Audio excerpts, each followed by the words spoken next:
నేను 5 కోట్ల మనిషిని, నేను కోటీశ్వరుని ధైర్యంలో రైతులు ఉండరు.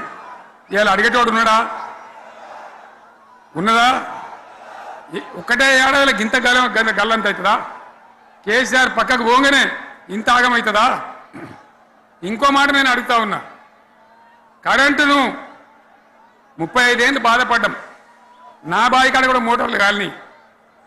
బీఆర్ఎస్ వచ్చినాక, నేను ముఖ్యమంత్రి అయినాక ఒక్కటే ఏడాది బావులా దాన్ని చక్కగా చేసి 24 గంటల కరెంటు ఇయ్యలే, నడవలే. రెప్పపాటు కూడా కరెంటు పోకుండా 24 గంటల కరెంటు తేలేదా?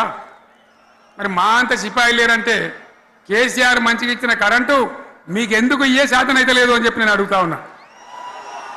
తెలంగాణ ప్రజల పక్షాన్ని అడుగుతా ఉన్నా. ఎందుకు ఇలా ప్రజల గోస ఉంచుకుంటా ఉన్నారు? మళ్ళా మోటార్లు కాలుతున్నాయి, ట్రాన్స్ఫార్మర్లు కాలుతున్నాయి, లంచాలు పెరుగుతున్నాయి. అది శాతం అయితే లేదా? మళ్ళీ ఇలా తెలంగాణ పోవన్నా మోటార్ పెట్టడానికి? ఏం దౌర్భాగ్యం ఇది! ఎటువంటి శని నెత్తి మీద పెట్టుకున్నాం మనం? మీరందరూ ఆలోచన చేయాలి. భూముల ధరలు పోయినాయి, కరెంట్ ఎక్కడ ఎవడెత్తుకపోయా? మిషన్ భగీరథ అసెంబ్లీలో నిలబడి ఛాలెంజ్ చేసిన నేను.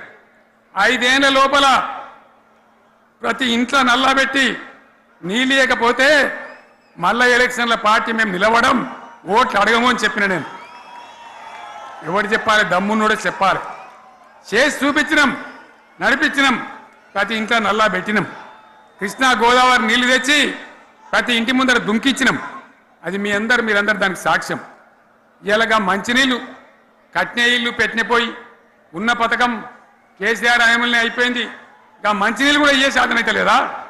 మేము ఇంత సిపాయిలం అంత సిపాయిలం అని ఎగిరెగిరి దుంకితే మాట్లాడితే మంచినీళ్ళు ఇచ్చే కూడా శాతం అయితే లేదా? మంచినీళ్ళు పోతాయి, కరెంటు పోతుంది, వడ్లు కొనే దిక్కు లేదు. వడ్లు కొంటాను రా, కళ్ళాల కాడ 15 రోజులు వడ్లు కొనే దిక్కు లేదు, అడిగే దిక్కు లేదు. సర్కారు కొనకపోతే దిక్కుమాలని దేవుడా అని ప్రైవేట్ మిల్లర్లకు అమ్ముకుంటున్నాం. మళ్ళీ అక్కడ దళారీలు, అక్కడ దోపిడీ, మళ్ళీ రైతాంగం దోపిడీకి గురవుతున్నది. మళ్ళీ 2014 కంటే ముందటి పరిస్థితులు వస్తూ ఉన్నాయి.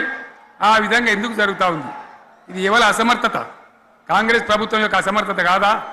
ఈ కాంగ్రెస్ కాటేయడం కాదా?